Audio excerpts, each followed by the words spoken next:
Hello, I'm David Vos, and it's good to see you. Well, got quite a bit to say today. Again, I don't have anything written down, just some thoughts in my head that I want to talk about. Well, we talked about how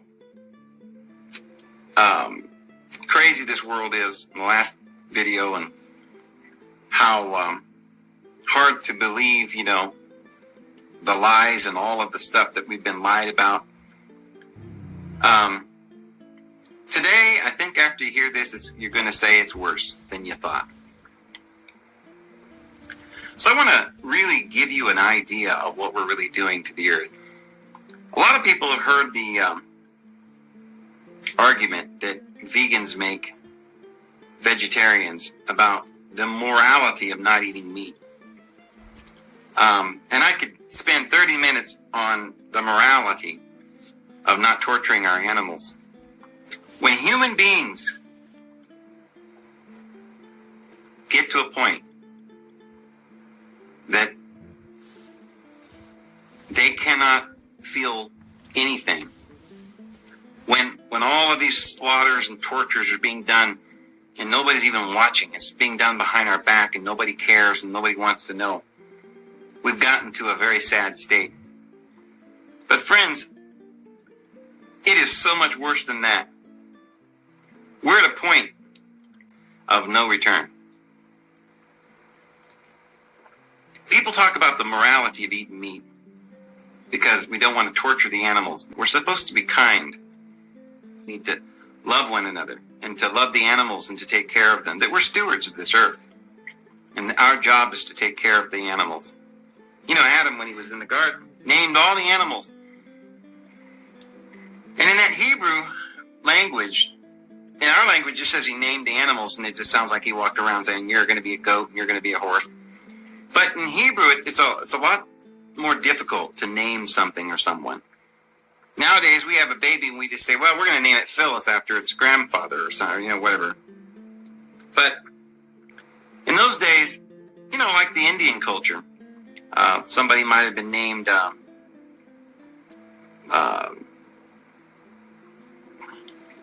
Running Water or Sunshine on a Clear Day, or they had these long names that they resembled the starry night on a summer's day, so that was their name.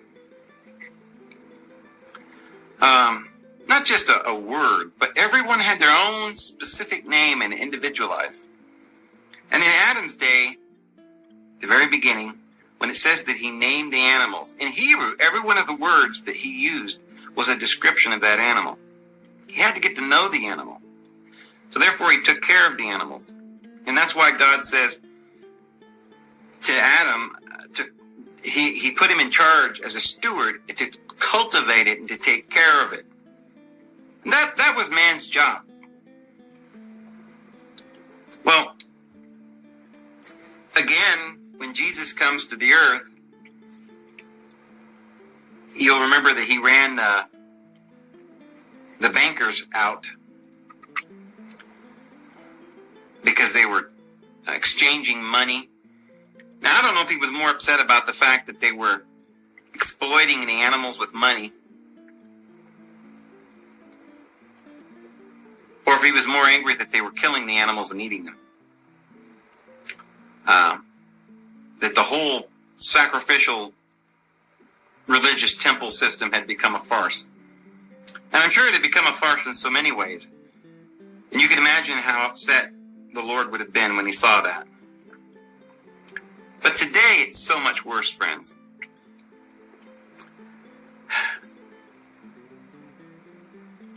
What I'm about to tell you is that if you think it's immoral to eat meat on the basis of the fact that we may torture the animals, it gets worse. What we're doing with the agriculture is even worse. There's more of an argument to stop eating agriculture than there is to stop eating meat. And I wouldn't eat meat for the very reason that it's torturing the animals. I wouldn't eat the meat. I think it's a moral decision. But it's even more immoral what we're doing to the earth, to Mother Earth. imagine 1 acre of ground. And on that acre of ground, we're going to go back, say, 5,000 years, when we come to America and there wasn't any people there, and there was no cities or anything. Now there was grass, there was tundra, there was rocks and soil and minerals in the soil. There were deer, buffalo, wild turkey, pheasants, quails, hummingbirds, squirrels, rodents, rabbits, perhaps thousands of different kinds of animals. And that only covers animals. There are literally maybe millions beyond millions of microorganisms that are in the ground. Well, today, when we came to this country, there were 60 million buffalo, it's estimated. We killed every last one of them and brought in 40 million cows. We took those cows off that land, that 1 acre, put them on concrete in the city to live. Now they had to have something to eat, so we took that acre of ground, we turned it into corn. We took a tractor, plowed it under, there's no more grass, drove off the flowers, the butterflies, the bees, the animals, the hummingbirds, the turkeys, the ravens,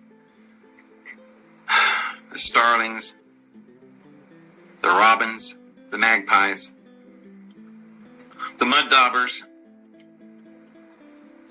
the weasels, the badgers, the raccoons, everything. Hundreds and hundreds of species of animals, all the way down with our pesticides and chemicals that we do on that soil. We've killed every microorganism, and everything that's left is gone.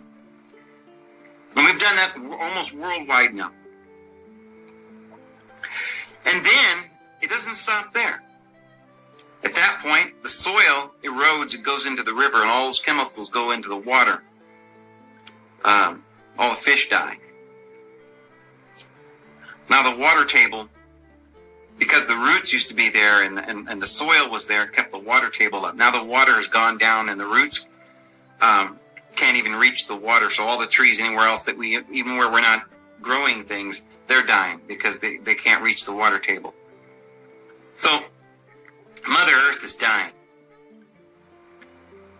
You see, agriculture is a great conspiracy to kill us and our world, to keep us poor, to enslave us all.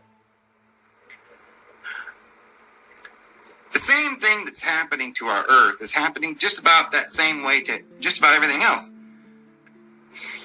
What are we eating then? We're not eating that cow,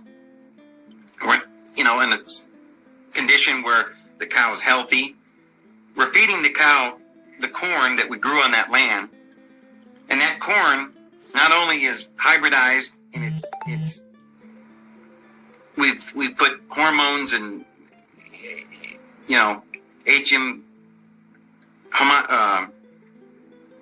GMOs in it, modified organisms, and changed the DNA and the structure and so now that corn is rotting. They've proven this. It's just destroying the cow's guts. The cows are getting ulcers all throughout their bodies. They have to pump the cows full of antibiotics, hormones. So we're eating these sick cows. No more fatty acids anymore. They're being fed on corn and soy and things. It's bad for our health. We're dying. And they're feeding us drugs to combat the diseases that we're getting. And we're killing the earth in the same foul swoop.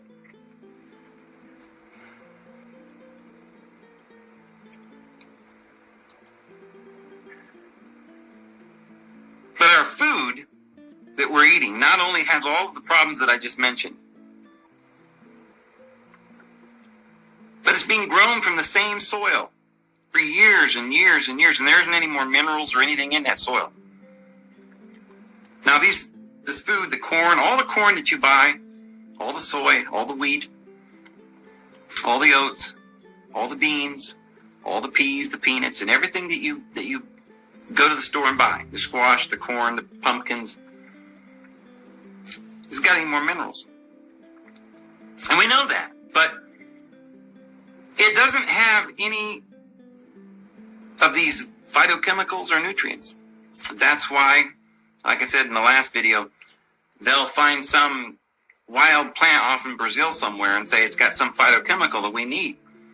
Well, all plants were originally had all these phytochemicals and nutrients and vitamins, but they don't anymore.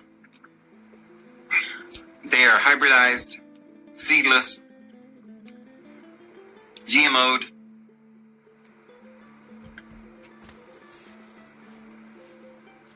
and they're making us sick, and they're killing Mother Earth. They're killing the animals. They're torturing Mother Earth and the animals, and they're torturing us. It's a vicious circle. You know, I talked last time about the fact that we're not eating these biochemicals and nutrients, and if you did eat them, you could live forever. And I mentioned also the fact that we're only now beginning to realize that it isn't just these vitamins that we need, but it's essential things that we, not very long ago, said was bad for your health, like cholesterol. Now we know that there's HDL, LDL, and one is good and one is bad. There's omega-3 and omega-6, and we're putting all these words and names to everything and making us think that we're smart. But in reality, we're dumber than a bag of rocks.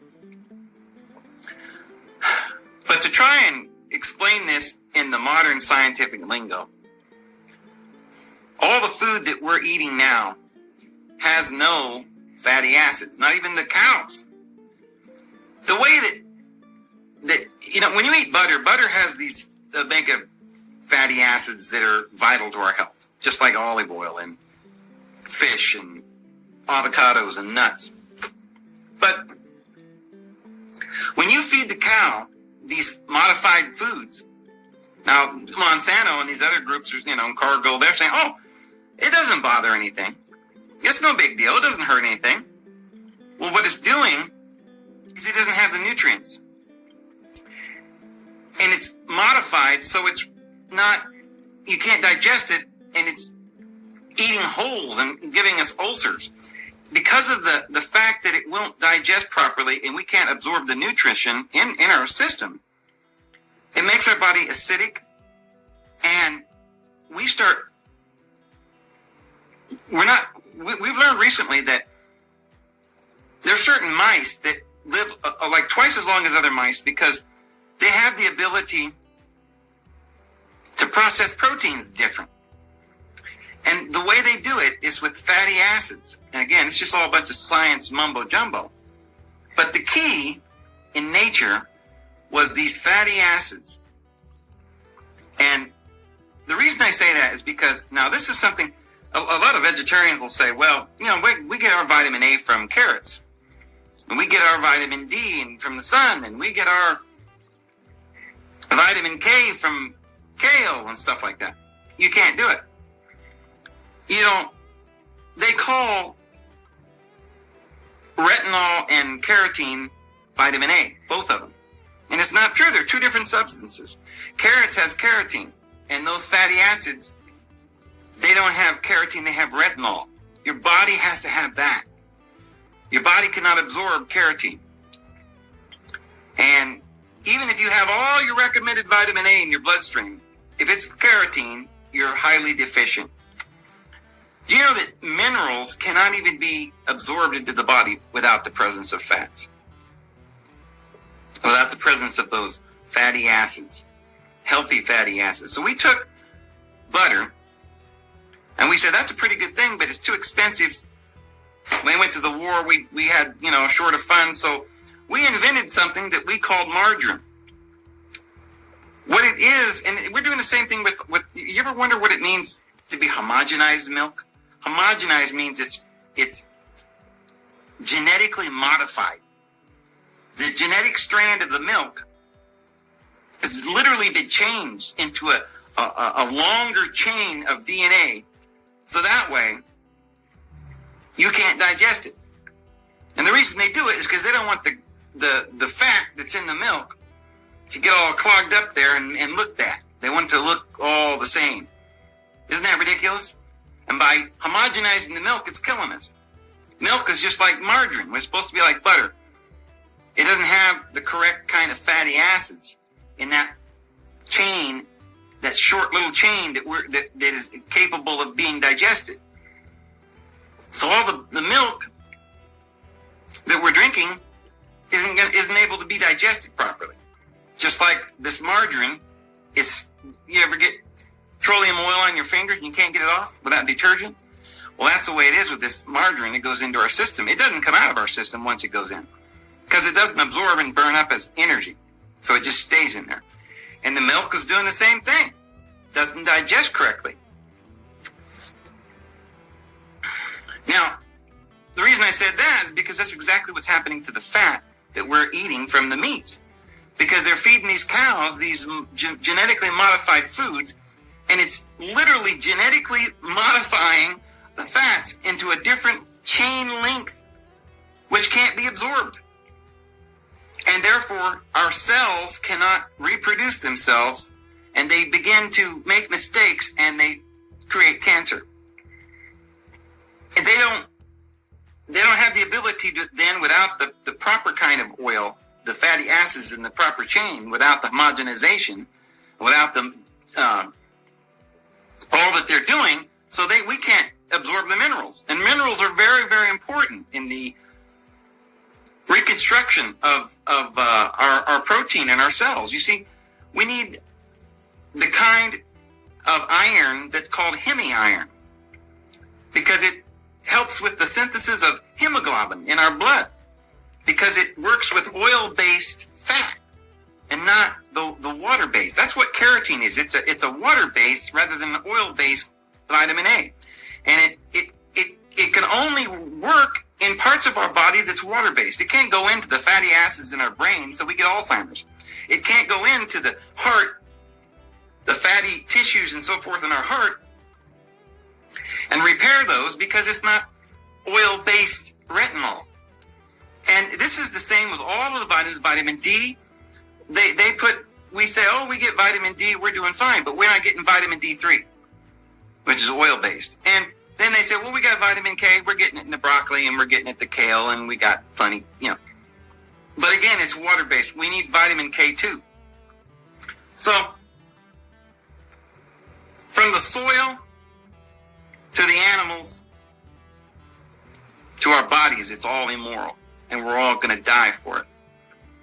And now what little bit of minerals and things we have left in the soil is being washed out right now as we speak into the water, killing the fish. And once the fish die, Mother Earth will be dead as well.